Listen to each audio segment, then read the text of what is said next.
భాగానికి ఇచ్చారు. అంటే పాప భాగం 40% అయితే 60% అయిందన్న. ఈరోజు నేను ప్రెస్కి వస్తూ ఒక ఆడిటర్తో మాట్లాడా. 10 ఏళ్లలో ఒక డివిడెండ్ 200 కోట్ల రూపాయలు ఒక వాటాకు వస్తే, ముగ్గురులో ఒకరికి వాటా వస్తే మిగతా నలుగురికి ఆ లాభం ఎంత వస్తుంటుంది తమ్ముడు అని అడిగా.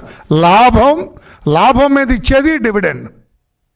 ఫర్ యువర్ కైండ్ ఇన్ఫర్మేషన్, లాభాల మీద వచ్చేది డివిడెండ్. లాభాల మీద వచ్చిన డివిడెండే 200 కోట్ల రూపాయలు ఈమె భాగమే. జగన్ గారిది తల్లిగారి భాగం ఆయన ఉంచుకున్నాడు. అంటే లాభం ఎంత ఉండొచ్చు అని చేస్తే 2500 కోట్ల రూపాయల పైనే రావచ్చు అని ఒక ఆడిటర్ నాకు చెప్పాడు. ఇప్పుడు వస్తున్నాయి 10-15 మినిట్స్ క్రితం మాట్లాడా. 2500 కోట్ల రూపాయలు ప్రాఫిట్ సంపాదించారంటే మీరు పెట్టుబడి ఎంత పెట్టి ఉండాలి అంటే దాదాపు 25,000 కోట్ల రూపాయల పెట్టుబడి దానికి ఉండాలి. అప్పుడే 2500 కోట్ల రూపాయలు లాభం రావచ్చు. నేను అడుగుతున్నా ఈ రోజున జగన్మోహన్ రెడ్డి గారు, అంత ఆస్తి 2009కి ముందు మీకు ఎక్కడిది?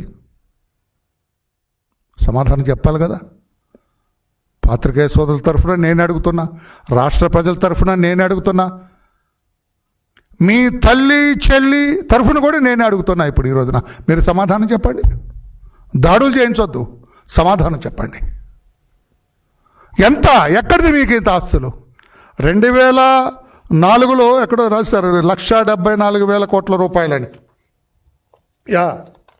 2004లో తన ఆస్తి 1,74,00,000 జగన్ ఆదాయ పన్ను శాఖకు చూపించారు.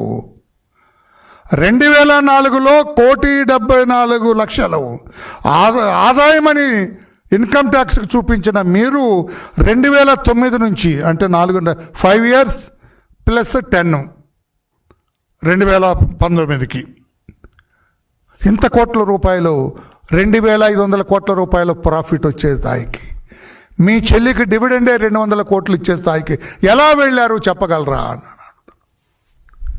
ఇది రాష్ట్ర ప్రజల సొమ్మే కదా. ఏం సార్ జగన్మోహన్ రెడ్డి గారు, రాష్ట్ర ప్రజల సొమ్మే కదా. మీకు లేదు.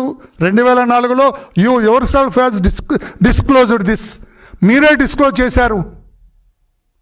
1,74,00,000 మాత్రమే నా ప్రాపర్టీ. 1,74,00,000.